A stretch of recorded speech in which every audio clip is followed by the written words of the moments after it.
24 घंटा वृंदावन में ही रमण करते रहे हैं। और ये बात सत्य है, आप इसको अन्यथा मत लीजिएगा। मेरी एक बार काशी में कथा हुई, तो काशी में कथा के बाद अब आज देखो विश्राम दिवस है, अब हम अपने मन की सारी बात कह जाएं जो 6 दिना में ना कही, और फिर हम जाते जाते खुशखबरी भी बता के जाएंगे। तो पहले सुन लो, खुशखबरी बताई है ना, ताली पहले बजा दो। बात सुनो, एक बार हमारी काशी में कथा हुई, तो काशी में कथा करके रात्रि में ही, विश्राम वाले दिन रात को ही निकलना था कहीं दूसरी जगह कथा के लिए, ट्रेन थी हमारी। तो आयोजक जो थे उनसे हमने कही, मैंने कहा भैया महाकाल वो विश्वनाथ भगवान के दर्शन करा लाओ। चलो महाराज जी। रोज जाता था मैं दर्शन, रोज हमारी व्यवस्था हो जाती थी, पुलिस वुलिस वाले ले जाते थे भीतर। अंतिम दिन पता नहीं कोई विशेष उत्सव था, जाने कोई आया हुआ था, कुछ बात थी, तो जो हमको रोज ले जाते थे वो तो अंतर ध्यान हो गए, वो तो मिले ही नहीं। कोई और था, वो बेचारा इतना परिचित नहीं, अब वो कहें यहां से जाओ, फिर कहें उधर वाले गेट से आओ, फिर कहें उधर वाले, घूमते घूमते घूमते महाराज पांव दर्द हो गए। चलो भ्रमण में इतने कष्ट नहीं था, लेकिन ट्रेन का समय होने लगा। संघ वाले सब कहें, बोले महाराज जी जल्दी करें, रेलवे स्टेशन भी जाना है, ट्रेन निकल जाएगी। मैंने कि एक प्रयास और कर लेते हैं, मिल जाए दर्शन तो ठीक है, नहीं तो फिर चलते हैं। तो फिर उन्होंने कहा वो 3 नंबर गेट से आओ। वो इतना दूर पैदल चल करके गए, घूम घाम के महाराज जैसे वहां से घुसे तो वहां से पुलिस वाले ने रोका, बोले सुनो 1 नंबर गेट से आओ। मैंने कि भाई क्या समझ रखा है, यहां से वहां से यहां यही कर रहे हो। अब पुलिस वाले का क्या दोष। संघ वाले सब बोले महाराज जी अब यहीं से प्रणाम कर लें, फिर रेल छूट जाएगी। तो वहां से सामने विश्वनाथ भगवान का शिखर तो दिख ही रहा था, प्रांगण में ही थे, बस भीतर नहीं जा पा रहे थे। मैंने कि इतरा लो, तुम खूब इतरा लो। मैंने कि आपके साथ भी ऐसा ही हुआ था, जब वृंदावन आए थे तो गोपियों ने रोक दिया था। कल हम सुन रहे थे ना, कल तो मैंने विस्तार किया नहीं, ये जब वृंदावन आए तो गोपी ने इनको मार्ग रोक दिया। बोले बाबा भीतर तो केवल एक ही पुरुष जा सके, बाकी तो सबरी गोपी हैं, आप दूसरे पुरुष कैसे प्रवेश करोगे भीतर।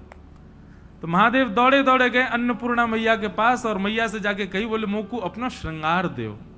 तब अन्नपूर्णा मैया ने गोपेश्वर बनाए, नाक में नथनी पहनाई, आंखन में काजर लगायो, सुंदर चुनरी उड़ाई, होठन में लालीमा लगाई, गले में हार पहनायो, लहंगा फरिया पहन के तब महादेव जब गोपी बने तब आए वृंदावन।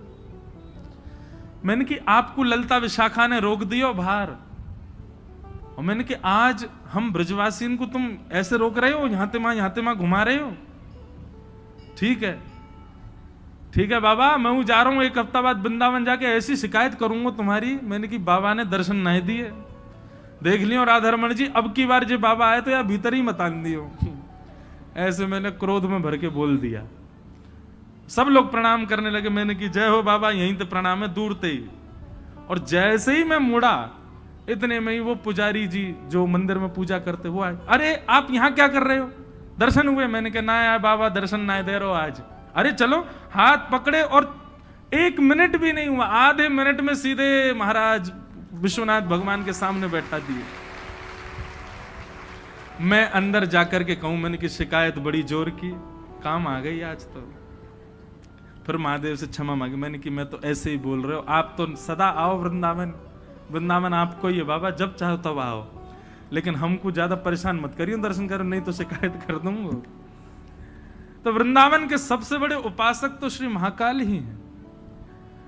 या हमारे मध्य प्रदेश के लोगों पर जल्दी कृपा है सके ब्रज के वास की, या हमारे भैया खूब ब्रज भजो, या कथा से केवल एक ही बात सीखो, रोज वृंदावन को याद करो, रोज वृंदावन को प्रणाम करो। अगली बार जब वृंदावन जाओ तो वृंदावन के संत जनन को, वृंदावन के ब्रजवासीन की, वृंदावन की यमुना जी की थोड़ी रज लियाइयों और नित्य माथे से लगाओ, नित्य गले से लगाओ, नित्य मुख पर डालो, रोज वृंदावन को याद करो। बंधुओं, पुण्य मिलेगा कि नहीं ये तो नहीं पता, लेकिन हाँ प्रेम से जरूर भर जाओगे, प्रेम जरूर उभरने लगेगा आपके अंदर यदि वृंदावन को भजना प्रारंभ कर दिया तो। आज हमारे वृंदावन के सबसे लाडले ठाकुर प्यारे श्री राधा रमन लाल जी का मंगल जन्मोत्सव है, प्राकट्य उत्सव है। आज वृंदावन में खूब सुख है रहो है।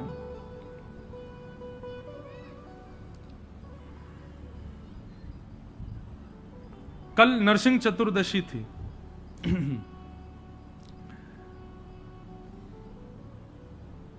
नरसिंह चतुर्दशी का सुंदर पर्व था और श्री गोपाल भट्ट गोस्वामी जी नरसिंह अवतार की कथा कह रहे, सुन रहे, सब आनंद कर रहे वृंदावन में। तो ऐसा होता है कि जो जो उत्सव होते हैं उन उत्सवों की कथा और भाव कहे सुने जाते हैं। लेकिन हमारे वृंदावन देखो, रसिक जनों की ऐसी बात है कि रसिक जब कथा सुनते हैं ना, तो वो केवल कथा को शब्द मान करके नहीं सुनते, उसको वास्तविक मान करके सुनते हैं। जैसे एक प्रसंग आता है, उड़ीसा में एक ठाकुर जी हैं, उनका नाम है टोटा गोपीनाथ। क्या नाम है? टोटा गोपीनाथ। ये टोटा गोपीनाथ कैसे हैं सुनो। श्री चैतन्य महाप्रभु अपने शिष्य की कथा सुन रहे थे और कथा में जो शिष्य थे वो ध्रुव चरित्र सुना रहे थे। ध्रुव चरित्र में उन्होंने वर्णन किया कि ध्रुव जी महाराज 5 महीने तक ठाकुर जी का भजन करते रहे और चित्त